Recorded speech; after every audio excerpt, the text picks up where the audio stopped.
Okay, so good morning to all of you. So today's Good topic morning, is ma'am. structure of bacteria. Okay, so in the previous class, I have just taught you that about the microorganisms. Uh, what are microorganisms? I have already taught you that microorganisms are organisms that can't be seen by naked eye. है ना, ये बताया था ना कि microorganisms वैसे organisms होते हैं जिनको हम लोग naked eye से नहीं देख सकते.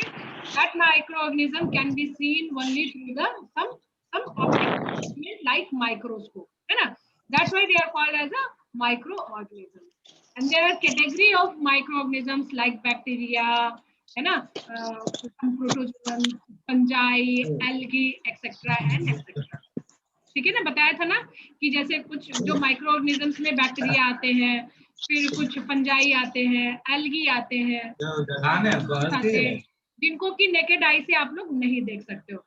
अब उसमें मैंने तुम लोगों को क्लास में बताया था, जो अभी तो कुछ स्टूडेंट ने नया नया ज्वाइन किया होगा, मैंने क्लास में तुम लोगों को बताया था कि भाई चलो बैक्टीरिया तो तुम लोगों को नहीं दिखता है, भाई कहीं बैक्टीरिया ऐसे नेकेड आई से नहीं देख सकते, लेकिन फंजाई तो तुम लोग खाते हो ना. Yes ma'am. है ना, किस फॉर्म में खाते हो? जैसे मशरूम. मशरूम क्या है? It's a kind of fungi, है ना, और वो तुम लोग को नजर आता है, तुम लोग उसको खाते हो. तो बोलोगे ना कि फिर माइक्रोऑर्गेनिज्म कैसे हुआ मैम, वो तो दिखता है, वो तो साइज में बड़ा होता है, वो दिखता है. ठीक है ना, तो उसका ये जवाब है कि हाँ ठीक है, वो दिखता है क्योंकि उसमें फ्रूटिंग बॉडी का फॉर्मेशन, वो जो तुम लोग खाते हो ना, जो उसका छत्ते जैसा, वो उसका फ्रूटिंग बॉडी होता है.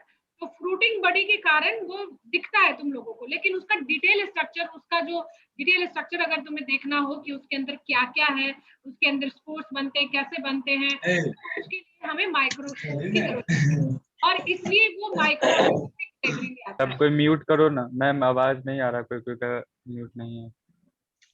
म्यूट. सब कोई म्यूट करो, वीडियो ऑन करो, वॉल्यूम म्यूट करो, ठीक है ना, नहीं तो नहीं सुनाई देगा. समझ रहे हो किसका अभी ऑन है?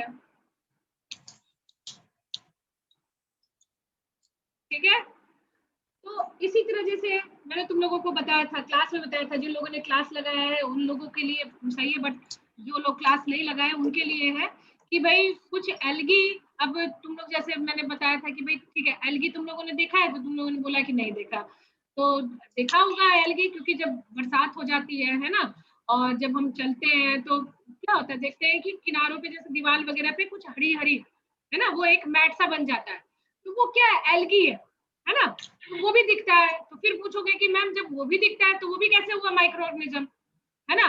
तो भाई वो इसलिए दिखता है क्योंकि एल्गी में क्लोरोफिल पाया जाता है, उसका जो ग्रीन जैसी जो स्ट्रक्चर है ना, इसके कारण वो तुम्हें दिख जाता है. ठीक है ना, और उनका साइज जो है वो बैक्टीरिया से समवट बड़ा होता है, जैसे फंजाई भी बैक्टीरिया से बड़े होते हैं, एल्गी भी बैक्टीरिया से बड़े होते हैं, तो वो तुम्हें दिख जाता है, राइट. लेकिन उनका डिटेल स्ट्रक्चर अगर तुम्हें देखना होगा कि भाई उसका कहाँ थैलेस स्ट्रक्चर है, वहां कहाँ स्पोर्स बन रहे हैं, उनका कहाँ जो रूट्स लाइक स्ट्रक्चर है, ये सब है, तो उस सब के लिए तुम्हें माइक्रोस्कोप की जरूरत पड़ेगी, राइट. इसीलिए इन सबको हम लोग माइक्रो ऑर्गेनिज्म के कैटेगरी में रखते हैं. तो इसमें तुम लोगों को बैक्टीरिया के बारे में ज्यादा डिटेल में पढ़ना है, क्योंकि बैक्टीरिया का यूज हम ज्यादा करेंगे, जो हमारा फंडामेंटल ऑफ माइक्रोबायोलॉजी है, इसमें बैक्टीरिया के बारे में ही हम लोग ज्यादा इसमें डिस्कस करेंगे. सो जो बैक्टीरिया का जो, पहले तो देख लो कि ये माइक्रो ऑर्गेनिज्म के कैटेगरी में आता है, जिसका साइज जो है वो 0.5 से 2 माइक्रोमीटर इन डायमीटर होता है. तो जो कितना छोटा होता है, मतलब 0.5 micrometre, micrometre means 10 to the power -6 metre, right. इतना छोटा होता है, और मतलब इतना छोटा जैसे हमारा जो सेल होता है ना, जो हमारा बॉडी सेल होता है, उसमें आरबीसी पाया जाता है. आरबीसी जानते हो ना, ब्लड, जिसको कि हम लोग रेड ब्लड कार्पसेल्स बोलते हैं, जो लाल वाला पार्ट होता है ना हमारे ब्लड का, उसका जो सेल होता है वो भी तुम्हारा 7.5 माइक्रोमीटर इन डायमीटर होता है. मतलब कहने का मतलब कि जो एक एवरेज बैक्टीरिया होता है, उसका साइज हमारा जो ब्लड सेल है उससे भी छोटा होता है. ठीक है ना, लेकिन जो सरफेस एरिया जो होता है ये तुम्हारा 12 माइक्रोमीटर के बराबर होता है. वॉल्यूम जो होता है वो 4 माइक्रोमीटर के बराबर होता है ना. और जब इनका सरफेस एरिया रेशियो निकालोगे तो दैट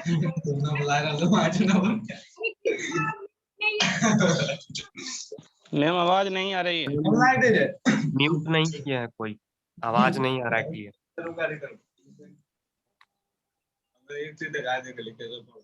बात किए जा रहा है, पता नहीं कौन बात किए जा रहा है, उसको अभी हम निकालते हैं क्लास से बाहर।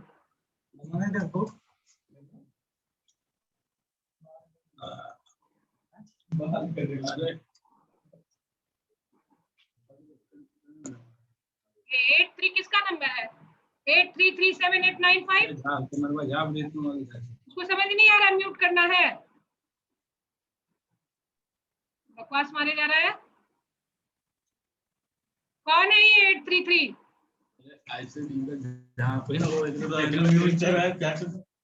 ये किसका है 833 का? इसको मैं निकालती हूँ क्लास से बाहर।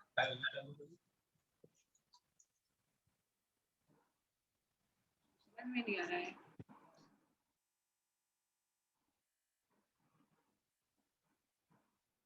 सुनता ही नहीं है, ठीक है ना। जो surface area to volume ratio है वो 3:1 है, राइट। कहने का मतलब कि देखो हैंग कर गया, कौन है आइए, दूर से बोलो। हाँ बुक दिखाना है, अभी क्लास ले रहे हैं, बुक और अपना रसीद वहां रख दो, ठीक है, लैब अटेंडेंट के पास, वहां पे बुक एंड रसीद रख दो। हम उसको वेरीफाई करके सिग्नेचर करके उसके पास है तो वहां से उठा रहना लगभग 1 घंटे के बाद, ठीक है।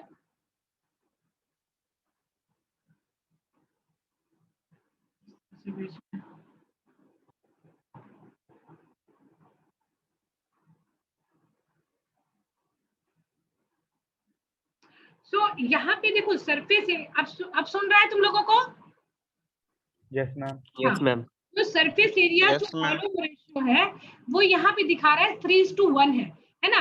ये देखो यहाँ पे इसलिए दिखा रहा है कि जो हमारा तो मतलब एक टिपिकल यूकेरियोटिक सेल होता है, यूकेरियोटिक कहने का मतलब कि हमारा सेल, फंजाई का सेल, जो हमारा बॉडी सेल होता है, जानवरों का जो सेल होता है या जो तुम्हारे प्लांट सेल होते हैं उनका जो बॉडी सेल होता है उसका जो सरफेस एरिया है, यानी कि कहने का मतलब कि उनका surface area and volume ratio जो है देखो कितना कम है, 0.3:1 है ना।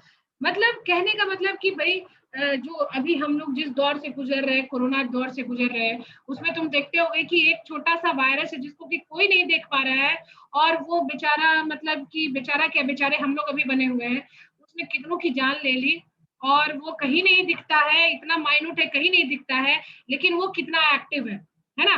हालांकि वो वायरस है और तो वो इनएक्टिव है, वो अगर एक्टिव होता भी है तो हमारे बॉडी सेल पे एक्टिव होता है, बैक्टीरिया के बॉडी सेल पे एक्टिव होता है, लेकिन वो अदृश्य सा ऑर्गेनिज्म कितना डेंजरस है यू कैन इमेजिन, है ना। हम लोग जिस दौर से अभी गुजर रहे हैं, जो हम लोग ऑनलाइन पे आए हैं, दैट्स वो पिछले 2 साल से हम लोग गुजर रहे हैं और उसका हम लोग कुछ नहीं कर पा रहे हैं। तो ये जो हमारा बैक्टीरिया है ना, बैक्टीरिया देखने में तो छोटा है, बिल्कुल छोटा, 0.5 to 2 माइक्रोमीटर इन डायमीटर है, लेकिन इसकी जो एक्टिविटी है ना वो इतनी हाई है। तो क्यों हाई है?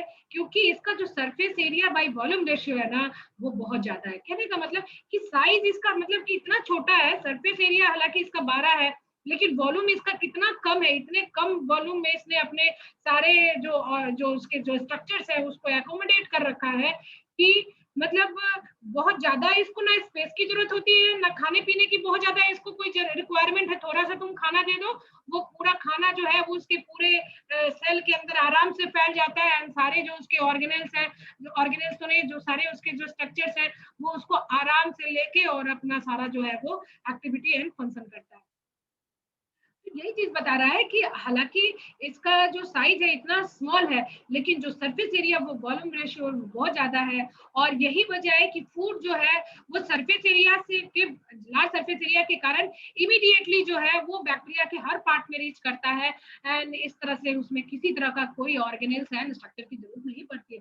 जैसे हमारा देखो, हमारा इतना बड़ा बॉडी दिखता है ना, आंख नाक सब कुछ दिखता है, राइट। हमारे किडनी भी मतलब विजिबल होते हैं, अगर डॉक्टर के पास जाओगे किडनी वगैरह देखने की उनका ये बना रहता है, मैप बना रहता है, किडनी भी देख सकते हैं, लीवर भी देख सकते हैं। मतलब हम लोगों को जो ऑर्गेनल्स होता है वो काफी बड़ा होता है, राइट, जिसको कि आराम से हम लोग देख सकते हैं। अब क्योंकि ऑर्गेनल बड़ा है तो हमारा शरीर का वॉल्यूम भी बड़ा है, भाई इतना बड़ा शरीर रहेगा तब ना ये छोटे छोटे जो ऑर्गेनल्स जो है वो हमारे अंदर फिट रहेंगे।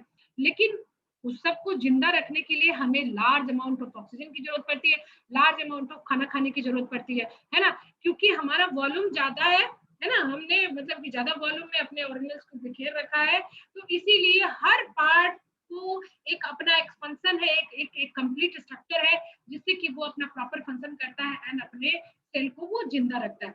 ऐसी जरूरत बैक्टीरिया में नहीं होती। बैक्टीरिया एक छोटा सा माइन्यूट माइक्रो ऑर्गेनिजम्स है और उसके छोटे छोटे उसमें कुछ पार्ट्स होते हैं, कुछ जो स्ट्रक्चर्स होते हैं, वो स्ट्रक्चर्स जो है वो कहीं ना कहीं रिजेंबल करते हैं यूकैरियोटिक स्ट्रक्चर के, और सरफेस एरिया वॉल्यूम रेशियो बहुत ज्यादा होने के कारण वो सारे जो उसके जो स्ट्रक्चर है वो बहुत आराम से सर्वाइव करता है एंड एक्टिविटी जो है उसकी इसीलिए बहुत ज्यादा हाई होती है।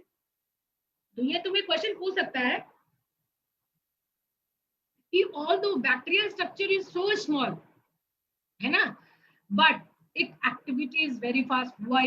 तो तुम्हारा आंसर यही होगा कि large surface area to volume ratio, अगर एक नंबर में लिखना होगा, अगर तुम्हें एक्सप्लेन करना होगा, अगर एक्सप्लेनेटरी क्वेश्चन होगा कि भाई 2 नंबर में इसको ये करो कि although bacteria the size of bacteria is very small but it's all structures don't need any special mechanism or structure to lies within the bacterial cell.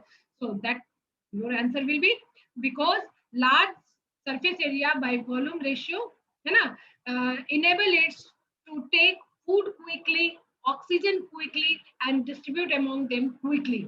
So there is no need of any other circulatory mechanism or any other mechanism to keep live these all cells. हमारे जैसे जो कहने का मतलब कि हमारे अंदर जो होता है वो हर सिस्टम डेवलप होता है, हमारे अंदर एलिमेंट्री कनाल होता है, एलिमेंट्री सिस्टम होता है, तुम लोगों ने पढ़ा होगा आईएससी में कि डाइजेस्टिव सिस्टम अलग है भाई, डाइजेस्टिव सिस्टम खाना खाओ कहाँ पचे, कहाँ एंजाइम निकले, कहाँ एसिड हो, कहाँ अल्कलाइन हो, ये सारा एक सिस्टम बना होता है। तो हमारे अंदर ऑक्सीजन जाता है तो उसका भी एक सिस्टम है ना, कि भाई वो लंग में जाए, लंग से यहाँ जाए, यहाँ प्यूरिफाई करे, ऑक्सीजन यहाँ से जो ब्लड है यहाँ से ऑक्सीजन ले, यहाँ से कार्बन डाइऑक्साइड ले, ऐसे निकाले वैसे निकाले, तो एक अलग रेस्पिरेटरी मैकेनिज्म है। इसी तरह खाना जब हम लोग खा रहे हैं, है ना, तो खा लेते हैं तो खाना हर पार्ट में पहुंचना चाहिए, तो वो पहुंचाने का काम कौन करेगा भाई, तो हमारा सर्कुलेटरी सिस्टम करता है।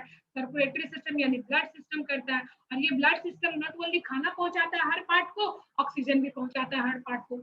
तो भैया ऐसा सर्कुलेटरी सिस्टम, ऐसा रेस्पिरेटरी सिस्टम, ऐसा डाइजेस्टिव सिस्टम जो है वो बैक्टीरिया में नहीं पाया जाता है। क्यों नहीं पाया जाता है? क्योंकि बैक्टीरिया को जरूरत ही नहीं, जब जरूरत ही नहीं तो क्यों खाम खाई इतना कचरा पाले, क्योंकि उसका जो surface area by volume ratio होता है वो इतना कम होता है ना, सॉरी इतना ज्यादा होता है कि उसमें किसी भी तरह की कोई एक्स्ट्रा मैकेनिज्म की जरूरत नहीं होती।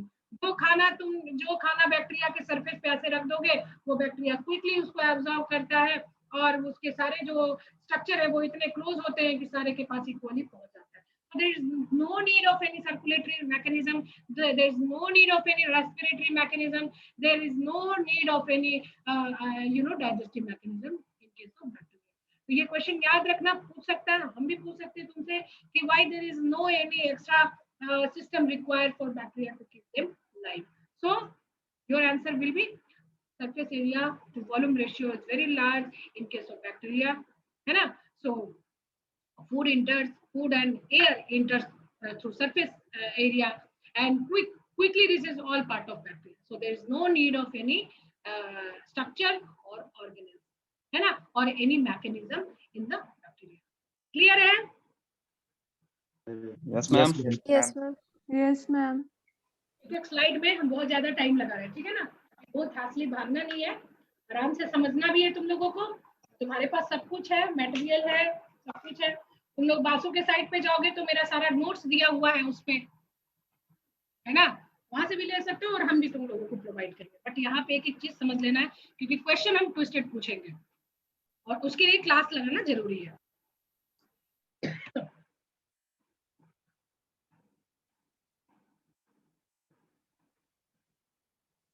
अब देखो, ये जो बैक्टीरिया है ना, दिखता तो है नहीं, तुम लोगों ने किसी ने नहीं देखा होगा।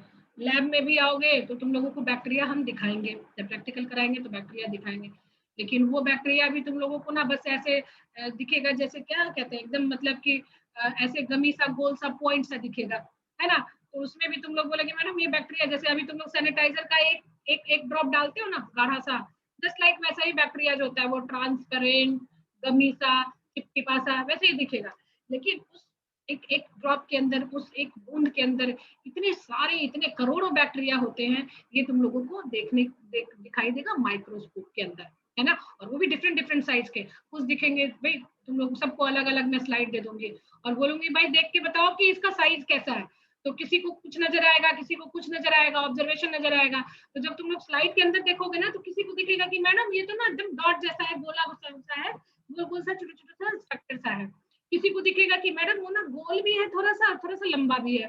तो जब गोल होगा ना, जिसको डॉट दिखेगा, है ना, तो वो ना होगा कोकस, उसको हम लोग बोलेंगे कोकस। राउंड से बैक्टीरिया को टेक्निकली हम लोग कोकस बोलते हैं, है ना। और वही कोकस अगर, क्योंकि तुम लोग को सिंगल नहीं दिखेगा उस एक स्लाइड में भी, तुम लोग को सिंगल नहीं दिखेगा। ये ना, ये जो राउंड शेप है ना, ऐसे चेन चेन मोती जैसा, ऐसे ऐसे एकदम राउंड राउंड सा ऐसे बनाता हुआ जब दिखेगा, तो तुम लोग बोलोगे उसको कि मैम ये चेन में है, और जब चेन में है तो ये स्ट्रेप्टोकोकस है ना। So this are the technical term. ये तुम्हें एक नंबर में भी पूछ सकता है क्वेश्चन कि when a coccus lies in a chain, that is known as fill in the blanks। तो क्या लिखोगे? स्ट्रेप्टोकोकस। लेकिन अगर वो क्लस्टर में होगा, है ना, ऐसे ग्रुप में होगा, ग्रेप जैसा, जैसे गुच्छे जैसा होता है ना अंगूर का गुच्छा, अगर वैसा होगा तो उसको हम लोग बोलेंगे स्टेफाइलोकोकस। इसी तरह कुछ जो स्टूडेंट होंगे उनको देखेंगे कि मैम वो थोड़ा सा ना ओवल भी था, थोड़ा सा ऐसे ऐसे फैला हुआ था। तो दैट मीन्स कि this is the combination of bacillus and कोकस। Bacillus means हो गया कि तुम्हारा मतलब रॉड शेप, है ना, इस तरह से तुम्हारा रॉड शेप स्ट्रक्चर होगा। तो उसको हम लोग बोलेंगे कि बैसिलस है ना। अब वही बैसिलस यानी जो रॉड से बैक्टीरिया है, अगर वो तुम्हारा क्या होगा कि चेन में होगा, तो उसको तुम लोग बोलोगे कि दिस इज स्ट्रेप्टोबैसिलस, राइट। अगर वो तुम्हारा क्लस्टर में होगा तो बोलोगे कि भाई दिस इज स्टेफाइलोबैसिलस, है ना। लेकिन अगर तुम्हारा बैसिलस एंड कोकस के बीच का ये अगर ये इस टाइप का शेप हो, तो तुम बोलोगे कि this is the combination of cocco and bacillus, this is the combination of round and rod shaped bacteria, that is known as the Cucubacillus. So I can ask you the question, what that bacteria is called, the combination of coccus and bacillus. Name a bacteria that is the combination of coccus and bacillus. Fill in the blanks. Then what will you write? You will write this is Cucubacillus. So question तुम्हें एक number का भी आ सकता है, fill in the blanks का भी आ सकता है, मल्टीपल चॉइस भी आ सकता है, ट्रू फॉल्स भी आ सकता है। तो ये सारे टेक्निकल टर्म तुम्हें याद रखे करेंगे। कुछ जो होता है ना कॉमा से बैक्टीरिया दिखता है, मतलब इस तरह से, मतलब ऐसे कॉमा जैसा, विब्रियो इसको की बोला जाता है, विब्रियो। तो कॉमा से बैक्टीरिया इज कॉल्ड विब्रियो, है ना। तो या अगर पूछा जाए कर्व से बैक्टीरिया इज कॉल्ड, तो यू विल राइट विब्रियो, है ना। कुछ जो बैक्टीरिया होते हैं ना ऐसे स्क्रू जैसे होते हैं, जैसे तुम लोग स्क्रू ऐसे टाइट करते हो ना ऐसे दीवार में पेंच लगाने के लिए, तो screw type bacteria is called, तो यू विल राइट स्पाइरोलम, है ना।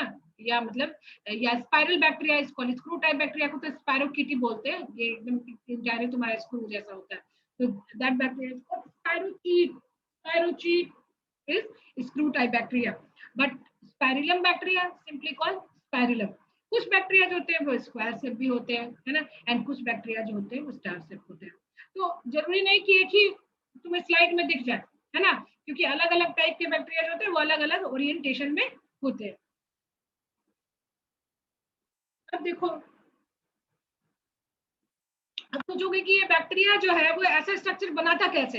ये जैसे सपोज करो कि तुम्हारे पास एक गोले सा स्ट्रक्चर है, तुम्हारा एक कुकाई स्ट्रक्चर है ना। तो जब वो डिवाइड करेगा, है ना, एक प्लेन में अगर डिवाइड करा, एक प्लेन में डिवाइड करा, तो पहले डिप्लोकोकस बनाया, है ना, और वो डिवाइड करता गया, तो वो क्या बना लेगा, एक टेल लाइक स्ट्रक्चर बना लेगा, स्ट्रेप्टोकोकस, है ना। So जब when bacteria occur in two, है ना, when cocci occur in two, divided in one plane and occur in a pair of bacteria, that bacteria is known as the diplococcus, है ना। But when occur in a chain, that bacteria is known as the streptococci, okay। But वो तो एक plane में था, ये simple है कि अगर डिप्लोकोकस या स्ट्रेप्टोकोकस है तो ये तुम्हारा वन प्लेन में डिवीजन है इसका, है ना। लेकिन अगर डबल प्लेन में, अगर दोनों प्लेन में अगर उसका डिवीजन है, that will make a tetrad of 4, that bacteria is known as the staphylococcus, है ना। और यही बढ़ते बढ़ते तुम्हारा ग्रेप लाइक ओरिएंटेशन में चला जाएगा, okay. So this is staphylococcus, यानी कि बैक्टीरिया जो है जब दो प्लेन में डिवाइड करता चला गया और एक तरह से उसने गुत्थे लाइक स्ट्रक्चर बना दिया, तो that bacteria is known as the staphylococcus. जब तुम माइक्रोस्कोप के अंदर देखोगे ना, तो कुछ बैक्टीरिया जो होंगे वो दिखेंगे, इतना बड़ा बड़ा नहीं दिखेगा, ये तो रेजोल्यूशन वाला स्ट्रक्चर है, काफी इनलार्ज स्ट्रक्चर है, बट तुम्हारा जब माइक्रोस्कोप के अंदर देखोगे ना, तो ऐसे छोटे छोटे छोटे छोटे डॉट लाइक स्ट्रक्चर दिखेंगे, है ना। तो अगर ऐसे ग्रेप लाइक अरेंजमेंट में होगा, तो उस बैक्टीरिया को, उस टाइप के बैक्टीरिया को हम लोग बोलेंगे स्टेफाइलोकोका। अब इसी तरह अगर तुम्हारा बैक्टीरिया जो है वो अगेन दो ही प्लेन में डिवाइड कर रहा है, बट ये बैक्टीरिया जो होगा वो स्क्वायर बैक्टीरिया ही है ना, मतलब कि अगर ये प्लेट जैसा स्ट्रक्चर अगर बनाएगा, तो that bacteria is known as the square bacteria.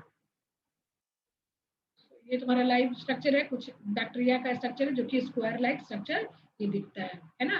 मतलब वो सब तो डिपिक्शन था, ये तुम्हारा ओरिजिनल बैक्टीरिया का स्ट्रक्चर है।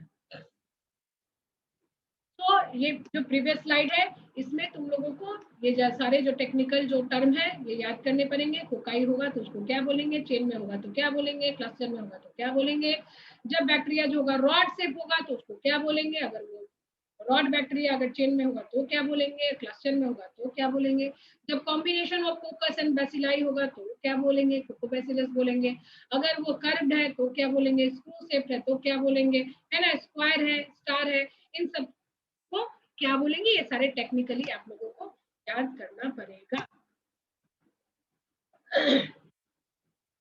नो, अब हम आते हैं एक एक बैक्टीरिया के बारे में। एक बैक्टीरिया का स्ट्रक्चर हम लोग पढ़ेंगे, और ये बैक्टीरिया जो है ना, ये मतलब छोटा सा तो दिखता है ना, दिखने में तो तुम लोगों को बस राउंड या ऐसे रॉड सा दिख जाएगा, ऐसे डॉट सा, लेकिन जब उसको इलेक्ट्रॉन माइक्रोस्कोप से देखा जाएगा, माइक्रोस्कोपी भी मैं तुम लोगों को पढ़ाऊंगी।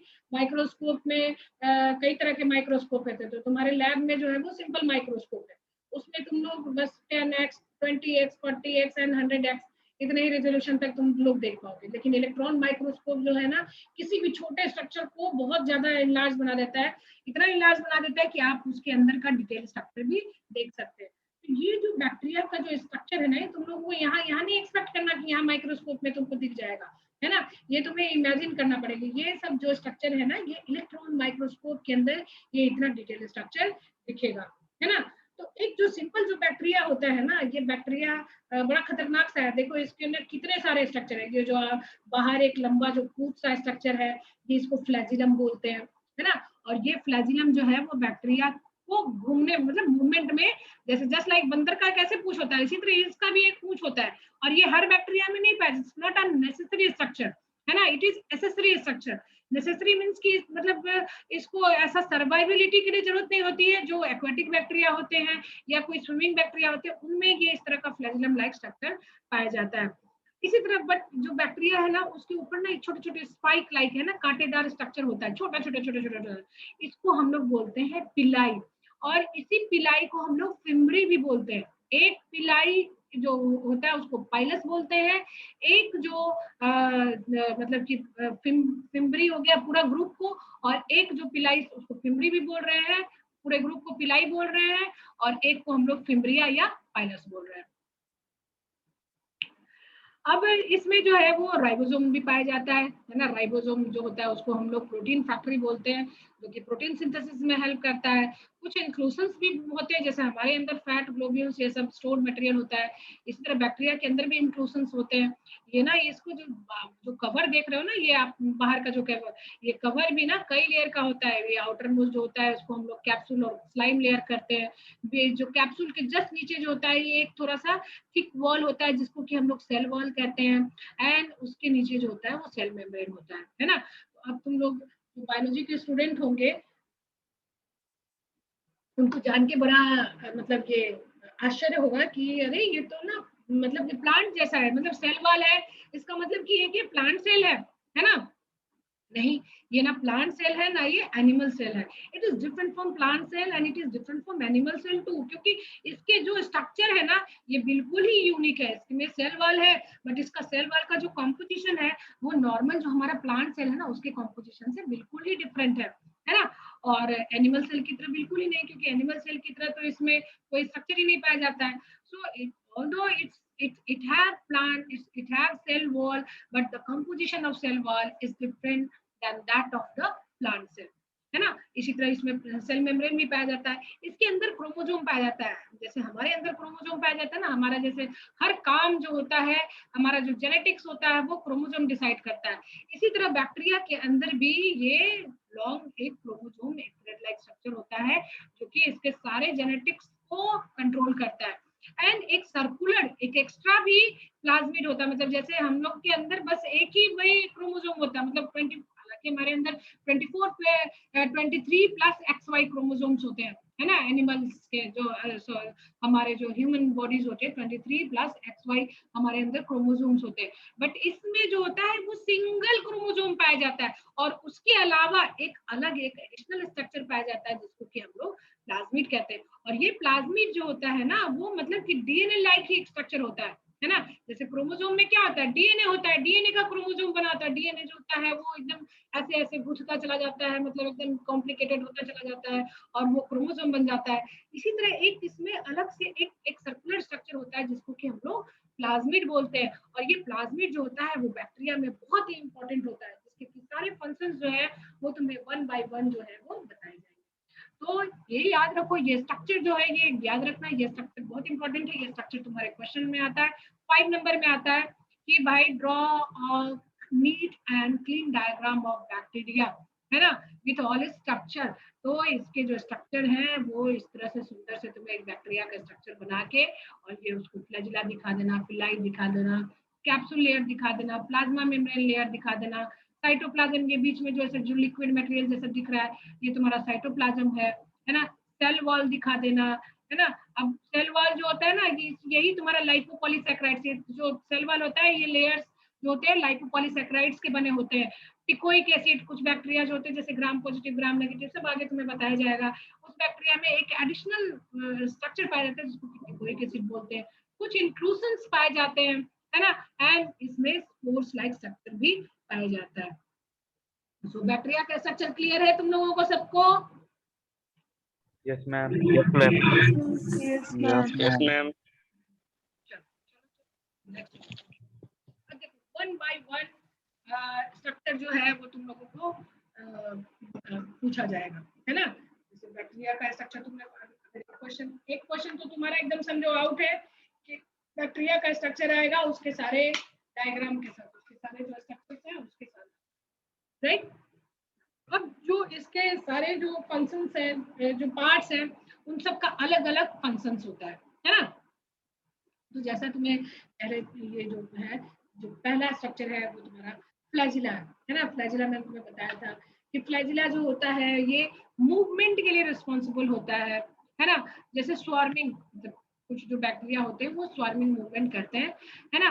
और जैसे तुम पेट्री प्लेट में भी देखोगे, पेट्री प्लेट पे जब तुम बैक्टीरिया को ग्रो करवाओगे ना तो ऐसे वो फैला हुआ नजर आएगा, है ना, यहाँ वहाँ सारा प्लेट में बिखरा हुआ होगा। तो अगर ऐसा स्ट्रक्चर तुम्हें पेट्री डिश पे दिखता है, पेट्री डिश जब तुम यहाँ आओगे तो कुछ प्लेट्स वगैरह दिखाए जाते हैं तुम्हें, इंस्ट्रूमेंट्स होते हैं जो कि तुम्हें जो लेबोरेटरी में यूज होते हैं उन सब इंस्ट्रूमेंट और छोटे छोटे ग्लासवेयर, इन सब का तुम्हें पहचान बताया जाएगा। उसी में एक पेट्री डिश होता है। इस पेट्री डिश को हम लोग नॉर्मली कल्चर करने के लिए, बैक्टीरिया को ग्रो कराने के लिए, बैक्टीरिया फंजाई जो भी तुम्हारा माइक्रोऑर्गेनिजम्स है उसको ग्रो कराने के लिए हम लोग पेट्री डिश का यूज करते हैं, है ना। और अब जो ये फ्लैजिला है ना, इस जैसे बैक्टीरिया क्लासिफिकेशन तो कई बेसिस पे होता है। बैक्टीरिया क्लासिफिकेशन उसके शेप एंड साइज के आधार पे भी किया जाता है। कुछ बैक्टीरिया का क्लासिफिकेशन जो होता है वो फ्लैजिला के आधार पे भी किया जाता है। जैसे अगर एक ही फ्लैजिला है, किसी बैक्टीरिया में एक फ्लैजिला है तो उसको बोलेंगे मोनोट्राइकस है।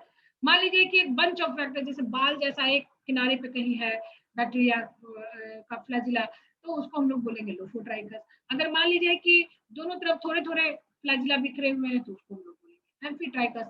एंड अगर चारों तरफ बाल जैसा अगर बैक्टीरिया के चारों तरफ फैला हुआ है तो उसको हम लोग बोलेंगे पेरीट्राइकस। तो ये भी जो टर्म है तुम्हारा बहुत इंपॉर्टेंट है कि what is monotrichous, what is lophotrichous, what is amphitrichous, what is peritrichous. Fill in the blanks के लिए तुम्हारा 2 नंबर के लिए भी तो ये सारे टेक्निकल टर्म तुम लोगों को याद रखना पड़ेगा।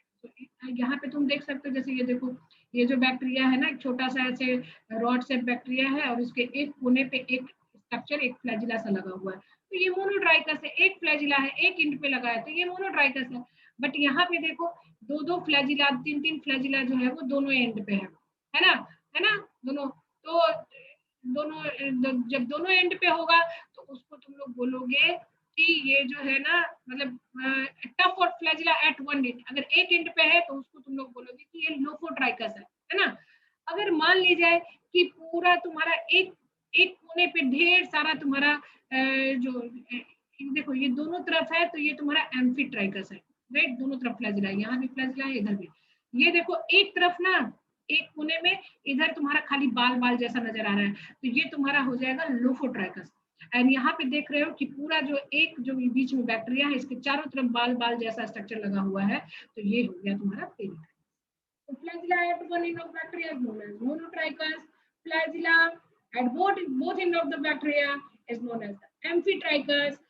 A top of flagella at one end of bacteria is known as the lophotrichous, and flagella all around the bacteria is known as the peritrichous. So these four technical terms you must remember. You have to remember for 1 number question, for objective question, for fill in the blanks, है ना। तो ये तुम लोगों को याद करना पड़ेगा। अब देखो मूवमेंट, जब बात आ रही है फ्लैजिला की, तो फ्लैजिला जानते हैं कि मूवमेंट कराता है। अब ये जो मूवमेंट है ना, ये तुम्हारा डिपेंड करता है कि बैक्टीरिया में वेदर, मतलब कि तुम्हारा फ्लैजिला जो है वो कैसा है। वेदर पेरिट्राइकस फ्लैजिला है, मतलब कि चारों तरफ फैला हुआ है फ्लैजिला, या उसके एक एंड पे है।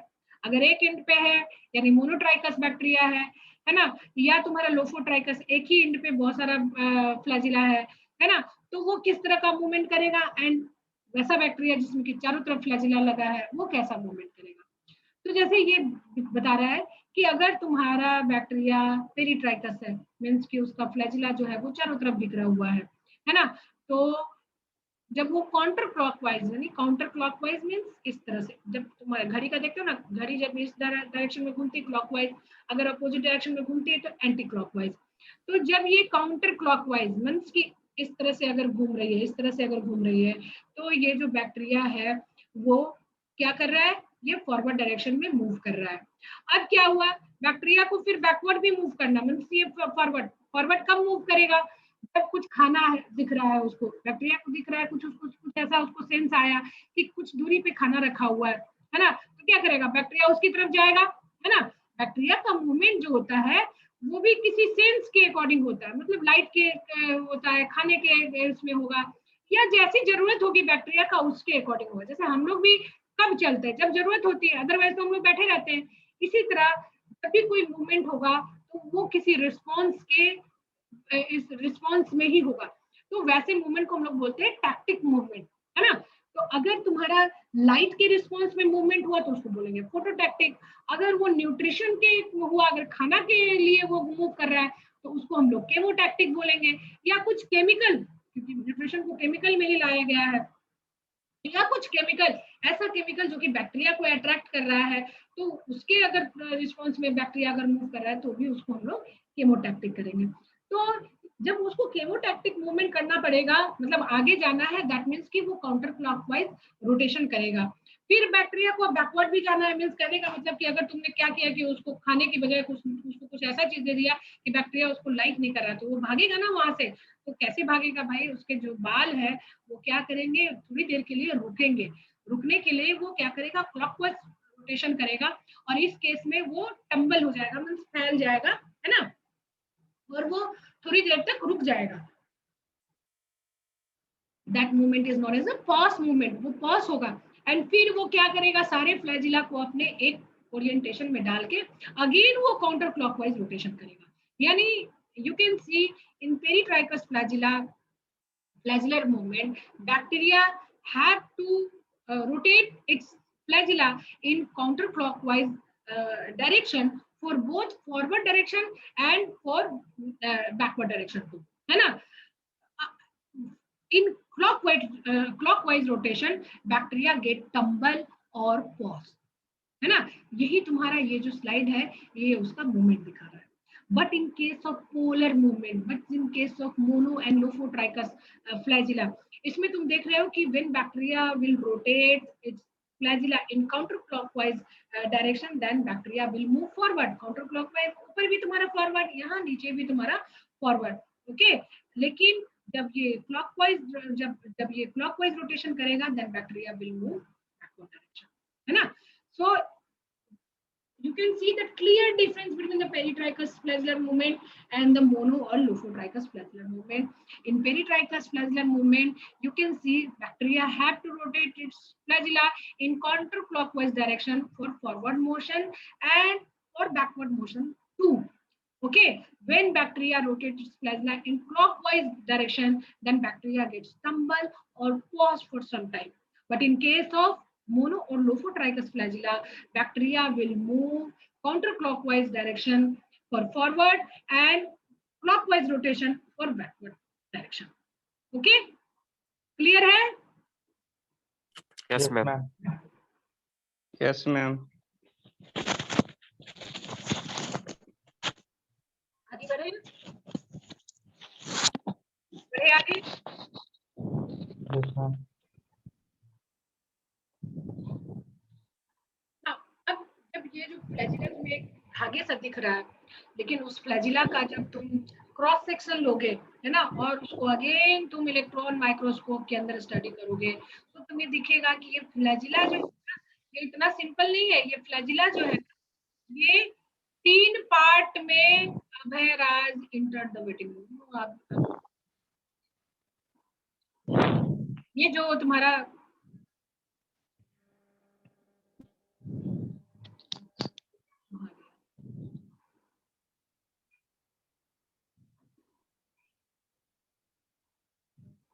ये जो तुम्हारा फ्लैजिला है ना, ये फ्लैजिला जो है वो 3 पार्ट में बना हुआ होता है. जो सबसे आउटर मोस्ट पार्ट होता है उसको फिलामेंट बोलते हैं, जो बीच में स्ट्रक्चर होता है उसको बोलते हैं हुक, एंड जो इनर पार्ट होता है ना, जो कि तुम्हारा सेल वॉल में, ये तुम्हारा सेल वॉल है. बैक्टीरिया का जो आउटर स्ट्रक्चर हम लोग पढ़ रहे थे ना, ये सेल वॉल में ऐसे धंसा हुआ है. तो जो धंसा हुआ पार्ट है उसको हम लोग बोलते हैं बेसल बॉडी. और ये बेसल बॉडी जो है वो अगेन 3 पार्ट में डिवाइडेड है, inner rings, rods and outer rings. अब ये जो सेल वॉल है, ये तुम देख रहे हो कि आउटर मेम्ब्रेन एंड पेप्टिडोग्लाइकन, है ना. बाद में ये तुम्हें दिखाऊंगी कि ये जो आउटर मेम्ब्रेन है ना, यानी कि जहां आउटर मेम्ब्रेन आएगा, दैट मींस कि we are talking about gram negative bacteria, and this is cell membrane. So overall यहाँ पे तुम्हें यही देखना है कि फ्लैजिला का स्ट्रक्चर अगर तुम्हें पूछ दे तो ये 2 नंबर में पूछ सकता है कि राइट ऑन द स्ट्रक्चर, है ना. अगर 2 नंबर में है तो you can write that flagella can be divided into 3 parts, filament, hook and the basal body, है ना. Filament is the outer part, ये जो तुम्हारा आउटर जो ऐसे जो मतलब कि जो सेकिंग मूवमेंट होता है वो फिलामेंट करता है. Hook is the connector that connect filament to the basal body, and ये बेसल बॉडी जो है यही मेन जो है वो तुम्हारा सेल वॉल में अंदर फंसा हुआ रहता है. दैट मींस कि सारा इंफॉर्मेशन फ्लैजिला को किधर मूव करना है, किधर जाना है, कैसे क्या करना है, सारा कंट्रोल मैकेनिज्म जो है वो बेसल बॉडी के पास रहेगा. और ये बेसल बॉडी जो है ना, ये तुम्हारा उसके पास ऐसे रिंग लाइक स्ट्रक्चर होते हैं जो कि फ्लैजिला को डायरेक्ट करता है कि वेदर उसको किधर, किस डायरेक्शन में जाना है, पॉजिटिव या नेगेटिव डायरेक्शन में जाना है.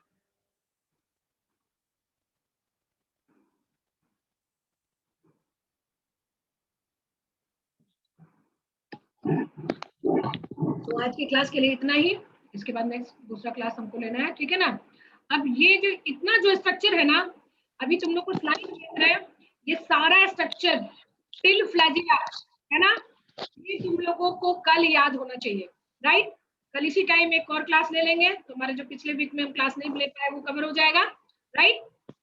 Yes ma'am. फ्लैजिला तक तुम लोग को सबको हम भेज देंगे, और हड़बड़ाना नहीं. हो सकता है अभी हम क्लास लेने के बाद फ्री होके सबको पीपीटी भेजेंगे, राइट. तुम लोग ये अच्छे से देखना, है ना, और रिकॉर्डिंग भी तुम लोग को भेजेंगे क्योंकि ये रिकॉर्ड होता है, ठीक है. तो यस मैम. हाँ, प्रॉब्लम हो तो वो तुम लोग, यस मैम. लेकिन ये सारा तुम्हें याद रहना चाहिए. हम आगे तभी बढ़ेंगे जब तुम्हारा पीछे का क्लास क्लियर, ठीक है. तो आज के लिए इतना ही. नेक्स्ट क्लास में अगेन. मैम मॉपअप से आए हैं, उनके लिए जो क्लास छूटा है. कौन वाला? मैम शुभम. मॉपअप से जो लोग आए हैं वो क्लास छूटा है उनके लिए कुछ